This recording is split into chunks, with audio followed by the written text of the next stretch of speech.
Pozdravljeni, smo aktivisti in zagovorniki iz mladinske organizacije No Excuse in danes bi vam radi predstavili en mali problem na temo trajnostnega turizma.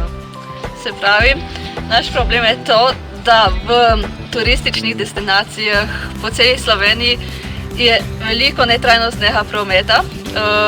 Veliko se uporablja še zmeraj avte, pa malo v bistvu je potniškega prometa, s katerim bi lahko mi prišli do neke destinacije. Ne da gremo samo naprimer večja mesta kot Portorož, Ljubljana, ampak ne vem, da gremo tudi v take kraje, naprimer kot tukaj Bohinj do Slapa Savice, bi lahko prišli z avtobusom, če bi bile boljše povezave.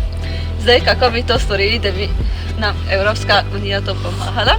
Recimo Evropska unija bi nam lahko namenila sredstva za izboljšanje tega potniškega prometa, javnega prevoza nasploh.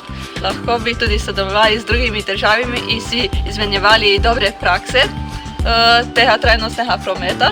Denar, ki bi nam ga namenila Evropska unija, bi porabili za razvoj kakšne aplikacije, kjer bi se povezovali od mlajših do starejših in bi tako lahko organizirali skupinske izlete in s tem zmanjšali kapaciteto avtomobilov na področjih, ker je to problem. In s tem tudi bi omejili onesnaženje zraka, vode, vseh naravnih virov in s tem bi rešili en velik problem.